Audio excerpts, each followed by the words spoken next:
गुरु प्यारी साध संगत जी, स्वागत है आपका हमारे चैनल गुरु नानक साखी में। आज हम आपके लिए कर्म, न्याय और दिव्य ज्ञान की एक गहन कहानी लेकर आए हैं। हमारे कर्मों का फल। भारतीय आध्यात्मिक परंपरा में निहित ये कहानी हमें याद दिलाती है कि हर कार्य अच्छा या बुरा परिणाम लेकर आता है, कभी तत्काल, कभी भविष्य में, लेकिन ब्रह्मांड द्वारा कभी नहीं भुलाया जाता। जैसे गुरु नानक देव जी ने हमें अपनी दिव्य साखियों के माध्यम से सिखाया, ये कहानी शाश्वत सत्य को दर्शाती है। जैसा बोओगे वैसा ही पाओगे, चाहे वो दया हो, लालच हो, धैर्य हो या छल हो। कर्म का नियम सुनिश्चित करता है कि न्याय सबसे सही तरीके से हो। गंगा के पवित्र तट पर बसे प्राचीन शहर वाराणसी में ऋषि विश्वनाथ नाम के एक बुद्धिमान वृद्ध ब्राह्मण रहते थे। वे न केवल वेदों के अपने गहन ज्ञान के लिए जाने जाते थे, बल्कि कर्म के नियम में अपने अटूट विश्वास के लिए भी जाने जाते थे। यह विचार कि हर कार्य अच्छा या बुरा नियत समय पर फल देता है। एक शाम जब सूरज क्षितिज के नीचे डूब रहा था, आसमान नारंगी और सुनहरे रंग में रंगा हुआ था। अर्जुन नाम का एक युवक परेशान मन से ऋषि के पास पहुंचा। गुरुजी, अर्जुन ने आदर पूर्वक झुकते हुए कहा, मैंने आपको कर्म के बारे में बोलते सुना है कि हमारे कर्म ही हमारा भाग्य निर्धारित करते हैं। लेकिन कुछ लोग अपने गलत कामों के लिए तुरंत क्यों भुगतते हैं, जबकि अन्य लोग वर्षों तक परिणाम से बचते हैं? और कुछ अच्छे कर्म तुरंत क्यों फल देते हैं, जबकि अन्य लोगों को जीवन भर लग जाते हैं? ऋषि विश्वनाथ ने धीरे से मुस्कुराते हुए अर्जुन को नदी के किनारे अपने पास बैठने का इशारा किया। तुम्हारा सवाल बहुत गहरा है मेरे बच्चे। मैं तुम्हें एक कहानी सुनाता हूँ जो तुम्हारी शंकाओं का समाधान करेगी। बहुत पहले उसी वाराणसी शहर में दो व्यापारी थे, हरीश और सोमदेव। हरीश एक दयालु और ईमानदार व्यक्ति था जो हमेशा गरीबों की मदद करता था, व्यापार में कभी धोखा नहीं देता था और मुश्किल होने पर भी सच बोलता था। उसके पिता ने उसे सिखाया था, धोखे से कमाया गया धन रेत पर बने महल की तरह है, जब तूफान आएगा तो ये ढह जाएगा। दूसरी ओर सोमदेव चालाक और लालची था। वह अपने ग्राहकों को धोखा देने के लिए वजन में हेराफेरी करता था, बिना किसी पश्चाताप के झूठ बोलता था और दान दिए बिना धन जमा करता था। उसके पिता कंजूस थे, जो उससे फुसफुसाते थे, दुनिया क्रूर है, दूसरे तुमसे छीनने से पहले तुम जो ले सकते हो ले लो। एक दिन देश में भयंकर अकाल पड़ा।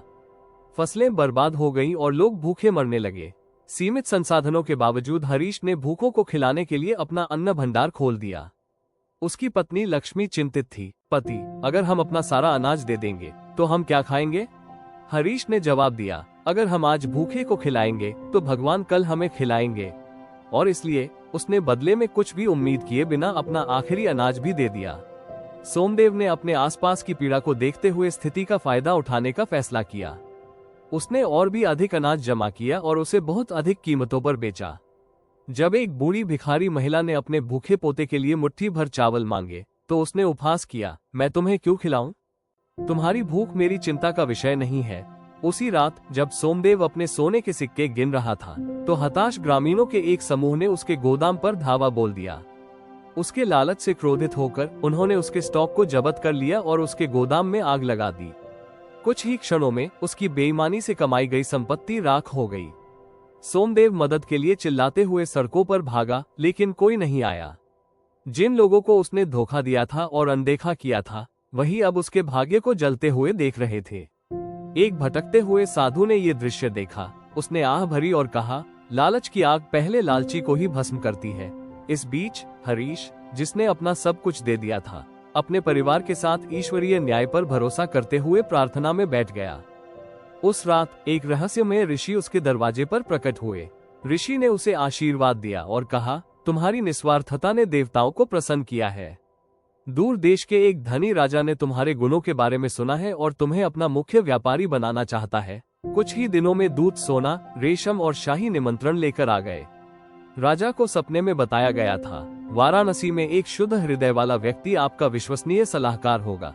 अर्जुन ने ध्यान से सुना, लेकिन भौहें सिकोड़ी। गुरुजी, ये कहानी दिखाती है कि अच्छे को पुरस्कृत किया जाता है और बुरे को तुरंत दंडित किया जाता है। लेकिन उन लोगों के बारे में क्या जो पाप करते हैं और फिर भी विलासिता में रहते हैं? और वे जो पुण्य करने के बावजूद कष्ट सहते हैं? ऋषि ने सिर हिलाया। आप कर्म के गहरे रहस्यों की बात कर रहे हैं। मैं आपको एक और कहानी सुनाता हूँ जो बताती है कि कुछ फलों को पकने में समय क्यों लगता है। काशी के पास एक गांव में सुदामा नाम का एक विनम्र बुनकर रहता था। वो गरीब था लेकिन संतुष्ट था, सुंदर कपड़े बुनता था और अपनी अतिरिक्त कमाई जरूरतमंदों को दे देता था।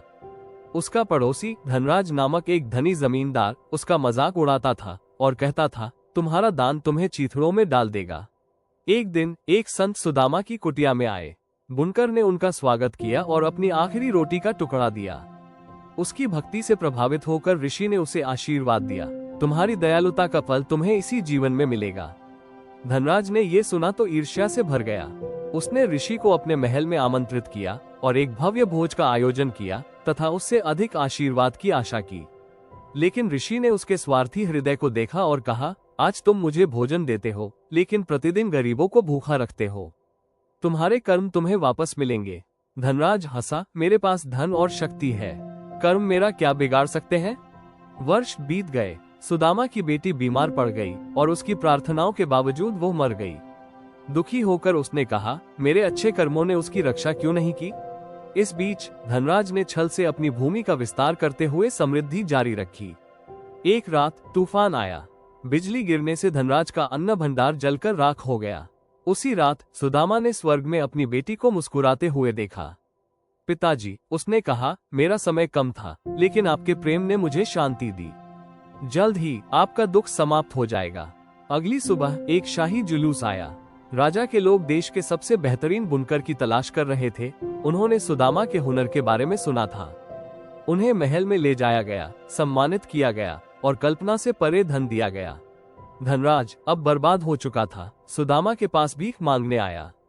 उसे भगाने के बजाय सुदामा ने उसे खाना खिलाया और कहा, कर्म बदला लेने के लिए नहीं है, ये सीखने के लिए है। ऋषि विश्वनाथ ने अर्जुन की ओर देखा। क्या अब तुम समझ गए? सुदामा का दुख दंड नहीं था, यह एक परीक्षा थी। उसकी बेटी की मृत्यु उसके अपने कर्म का अंत थी, जबकि उसके धैर्य ने उसे और भी बड़ा पुरस्कार दिया। धनराज की संपत्ति उसके पिछले अच्छे कर्म थे, लेकिन उसकी क्रूरता ने उसके पतन को तेज कर दिया। उन्होंने आगे कहा, शास्त्रों में 3 प्रकार के कर्मों की बात की गई है। संचित कर्म, पिछले जन्मों के संचित कर्म जो फल देने के लिए प्रतीक्षा कर रहे हैं। प्रारब्ध कर्म, कर्म का वह भाग जो इस जीवन में प्रकट होना शुरू हो गया है। क्रियामान कर्म, वर्तमान क्षण में हम जो कर्म करते हैं, जो तुरंत या भविष्य में फल दे सकता है। सोमदेव की क्रूरता इतनी भयंकर थी कि उसके परिणाम तुरंत सामने आ जाते थे। उसके कर्म सूखी लकड़ी की तरह थे, जो थोड़ी सी चिंगारी पर जलने के लिए तैयार थे। हरीश की उदारता भी इतनी शुद्ध थी कि ब्रह्मांड ने तुरंत प्रतिक्रिया दी। लेकिन सभी कर्म इतनी जल्दी नहीं होते। कुछ कर्मों को पकने में कई जन्म लग जाते हैं। ऋषि ने कहा, कल्पना करो, एक आदमी बरगद का पेड़ लगाता है। हो सकता है कि वो उसे अपने पूरे आकार में बढ़ता हुआ न देख पाए, लेकिन उसके वंशज उसकी छाया का आनंद लेंगे। इसी तरह कुछ कर्मों का फल आने वाली पीढ़ियों को भी मिलता है। फिर भी तुलसी जैसे तेजी से बढ़ने वाले पौधे भी हैं जो कुछ ही दिनों में अंकुरित हो जाते हैं। हमारे कर्म एक जैसे हैं। अर्जुन ने इस पर गहराई से विचार किया। तो अगर हम जल्दी परिणाम चाहते हैं तो हमें शुद्ध इरादे से कर्म करना चाहिए। हाँ, ऋषि ने उत्तर दिया। निष्काम कर्म बिना किसी परिणाम की आसक्ति के किए गए अक्सर जल्दी फल देते हैं। लेकिन अगर वे नहीं भी देते हैं तो याद रखें, कोई भी अच्छा काम कभी व्यर्थ नहीं जाता और कोई भी पाप दंड से नहीं बचता। जैसे ही सितारे ऊपर चमकने लगे, ऋषि विश्वनाथ ने निष्कर्ष निकाला, ब्रह्मांड न्यायपूर्ण है। अर्जुन, चाहे इस जीवन में हो या अगले में, हम सभी वही काटते हैं जो हम बोते हैं। लेकिन जब हमारा दिल शुद्ध होता है और हमारे कर्म धर्मी होते हैं, तो ईश्वर कभी कभी हमें कर्म के त्वरित न्याय की एक झलक प्रदान करता है, हमें याद दिलाने के लिए कि सत्य और अच्छाई कभी भी बिना पुरस्कृत हुए नहीं रहते। अर्जुन ने अपना सिर झुका लिया, उसके संदेह दूर हो गए।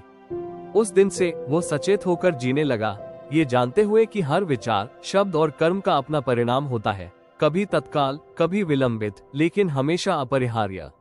और इस तरह कर्म के नियम ने अपना शाश्वत नृत्य जारी रखा, कर्मों के धागों से नियति बुनते हुए, एक बार फिर साबित करते हुए, हमें अपने कर्मों का फल हमेशा तब नहीं मिलता जब हम उम्मीद करते हैं, बल्कि ठीक उसी समय मिलता है जब हमें उनकी सबसे अधिक आवश्यकता होती है। गुरु प्यारी साध संगत जी, आशा करते हैं आपको आज की यह कहानी पसंद आई होगी। अगर कहानी सुनाते हुए हमसे कोई भूल हुई हो तो कृपया हमें माफ करना। लेकिन अगर कहानी पसंद आए तो वीडियो को लाइक और चैनल का सब्सक्राइब करना मत भूलना। धन्यवाद दोस्तों।